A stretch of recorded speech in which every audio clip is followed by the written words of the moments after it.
Hey guys, welcome back to our channel. உங்களுக்கு ஒருத்தவங்கள ரொம்ப பிடிச்சிருக்கா, ஆனா அவங்க கிட்ட பேச பயமா இருக்கா? இல்ல உங்க லவ்ல ஏதோ ஒரு பிரச்சனை போயிட்டு இருக்கா? கவலையே படாதீங்க.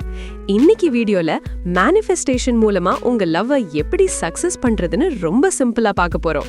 Let's get started. முதல்ல மேனிஃபெஸ்டேஷன்னா என்ன?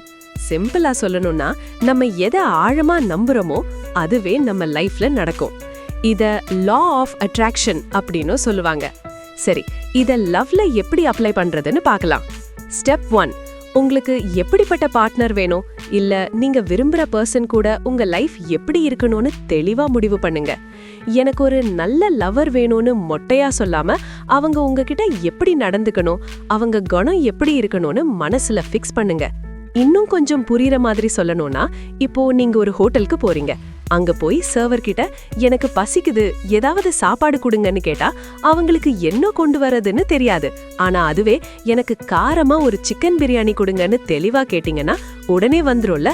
அதே மாதிரிதான் இந்த யூனிவர்ஸும். உங்களுக்கு வரப்போற பார்ட்னர் உங்ககிட்ட எப்படி பேசணும், உங்க கஷ்டமான நேரத்துல அவங்க எப்படி சப்போர்ட் பண்ணணும், ஏன் அவங்க சிரிச்சா அவங்க கண்ணு எப்படி சுருங்கணும்னு கூட நீங்க ரொம்ப மைன்யூட்டா கற்பனை பண்ணலாம். நீங்க எந்த அளவுக்கு தெளிவா உங்களோட ஆர்டரை கொடுக்கறீங்களோ அந்த அளவுக்கு சீக்கிரமா உங்களுக்கான ஆள் உங்க லைஃப்குள்ள வருவாங்க. ஸ்டெப் 2, இது ரொம்ப பவர்ஃபுல்லான டெக்னிக். ஒரு நோட் எடுத்துக்கோங்க. அந்த பர்சன் கூட உங்க லவ் சக்சஸ் ஆகி இப்போ நீங்க எவ்வளவு சந்தோஷமா இருக்கீங்கன்னு பிரசன்ட் டென்ஸ்ல எழுதுங்க. எக்ஸாம்பிள், நாங்க 2 பேரும் ரொம்ப ஹாப்பியா இருக்கோம், அவங்க என் மேல ரொம்ப அன்பா இருக்காங்க, தேங்க்யூ யூனிவர்ஸ். இந்த மாதிரி தினமும் ஒரு தடவை எழுதுங்க. இந்த ஸ்கிரிப்டிங் பண்ணும்போது வெறும் பேப்பர்ல பேனாவால எழுதுறோன்னு மட்டும் நினைக்காதீங்க. நீங்க ஒரு வார்த்தை எழுதும் போதும் அது நிஜமாவே நடக்கிற மாதிரி கற்பனை பண்ணி அந்த சந்தோஷத்தை அனுபவிக்கணும். உதாரணத்துக்கு, அவங்க எனக்கு இன்னைக்கு கால் பண்ணி பேசினாங்கன்னு எழுதும்போது அவங்க குரலை நீங்க கேக்குற மாதிரியும் அந்த நிமிஷம் உங்க முகத்துல வர்ற சிரிப்பையும் உணர்ந்து எழுதுங்க. ஏன்னா உங்க எழுத விட உங்க உணர்ச்சிகளுக்கு தான் பிரபஞ்சம் அதிகமா ரியாக்ட் பண்ணும். இன்னொரு முக்கியமான விஷயம், ரொம்ப டீடைல்டா எழுதுங்க. நாங்க இன்னைக்கு டின்னர் போனோம்னு மட்டும் எழுதாம, நாங்க இன்னைக்கு எனக்கு பிடிச்ச அந்த ரெஸ்டாரண்ட்ல உட்காந்து பேசிட்டு இருந்தோம், அவங்க வெள்ளை கலர் ஷர்ட் போட்டிருந்தாங்க, நாங்க ரொம்ப நேரம் சிரிச்சு பேசிட்டே இருந்தோம், இந்த மாதிரி நுணுக்கமா எழுதும்போது அது உங்க ஆழ் மனசுல, சப்கான்ஷியஸ் மைண்ட்ல ஆழமா பதியும். உங்க ஆழ் மனசுல ஒரு விஷயம் பதிஞ்சிருச்சுன்னா அதை நிஜமாக்குறதுக்கு இந்த உலகமே உங்களுக்கு உதவி செய்யும். இதை எப்போ எழுதணும்னு கேட்டீங்கன்னா, காலையில தூங்கி எழுந்த உடனே இல்லனா நைட்டு தூங்க போறதுக்கு முன்னாடி எழுதுறது ரொம்ப ஸ்பெஷல். ஏன்னா அந்த நேரத்துல தான் நம்ம மைண்ட் ரொம்ப ரிலாக்ஸா இருக்கும். ஒரு அழகான டைரி வாங்கி வச்சுக்கோங்க. அதுல உங்களோட லவ் ஸ்டோரிய நீங்களே ஒரு டைரக்டர் மாதிரி பாசிட்டிவா எழுதிட்டே வாங்க.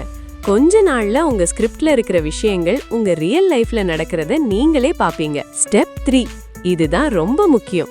அந்த லவ் உங்களுக்கு கிடைச்சிருச்சுன்னா நீங்க எவ்ளோ ஹாப்பியா இருப்பீங்களோ அந்த வைப்ல இப்பவே இருங்க. அவங்க வருவாங்களா மாட்டாங்களான்னு சந்தேகப்படாம நடந்துருச்சுன்னு ஒரு கெத்தா சந்தோஷமா இருங்க. இத ஒரு சின்ன உதாரணம் மூலமா சொல்றேன். நீங்க ஆன்லைன்ல உங்களுக்கு பிடிச்ச ஒரு ட்ரெஸ்ஸோ இல்ல ஒரு போனோ ஆர்டர் பண்றீங்கன்னு வச்சுப்போம். ஆர்டர் பண்ணதுக்கு அப்புறம் ஐயோ அது வருமா வராதான்னு ஒவ்வொரு நிமிஷமும் கவலைப்படுவீங்களா? இல்ல ஆர்டர் பண்ணியாச்சு கண்டிப்பா வரும்னு ஒரு நம்பிக்கையில ஜாலியா இருப்பீங்கல்ல? அதே மாதிரிதான் இதுவும். பிரபஞ்சத்துக்கிட்ட உங்க விஷ் சொல்லியாச்சு, இனி அது உங்களை தேடி கண்டிப்பா வரும்னு அந்த அஷூரன்ஸோட இருங்க. அந்த நிம்மதி தான் ஃபீல் இட் அப்படின்னு சொல்றோம். நிறைய பேர் பண்ற தப்பு என்னன்னா, அவங்க இன்னும் வரலையே, அவங்க என்கிட்ட பேசலையேன்னு அந்த இல்லாத நிலையை நினைச்சு வருத்தப்படுவாங்க.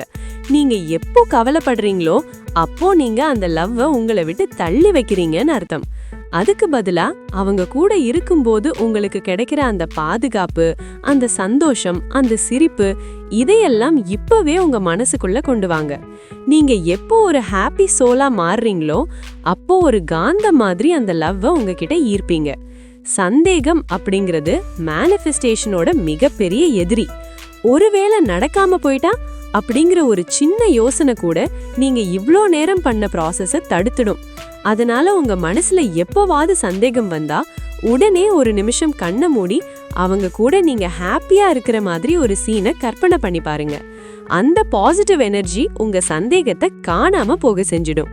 மொத்தத்துல சொல்லப்போனா, நீங்க லவ்ல இருக்கிற ஒரு ஆள் எப்படி இருப்பாரோ அதே மைண்ட் செட்ல இப்பவே இருங்க. ஸ்டெப் 4, உங்களை நீங்களே நேசிக்கலன்னா மத்தவங்க எப்படி உங்களை நேசிப்பாங்க? சோ உங்க மேல அக்கறை காட்டுங்க. உங்க ட்ரெஸ்ஸிங், உங்க கெரியர்ல ஃபோக்கஸ் பண்ணுங்க. நீங்க எப்போ ஒரு கான்ஃபிடென்ட்டான பர்சனா மாறுறீங்களோ அப்போ ஆட்டோமேட்டிக்கா அந்த பர்சன் உங்ககிட்ட ஈர்க்கப்படுவாங்க. சோ இந்த ஸ்டெப்ஸை நம்பிக்கையோட ட்ரை பண்ணி பாருங்க. ஆனா ஒன்னு ஞாபகம் வச்சுக்கோங்க, மேனிஃபெஸ்டேஷன் கூடவே உங்க சைடுல இருந்து சின்ன சின்ன முயற்சிகளும் கண்டிப்பா வேணும். இந்த வீடியோ பிடிச்சிருந்தா லைக் பண்ணுங்க, உங்க ஃப்ரெண்ட்ஸ்க்கு ஷேர் பண்ணுங்க, மறக்காம சப்ஸ்கிரைப் பண்ணிடுங்க. அடுத்த வீடியோல பார்க்கலாம். பாய் பாய்.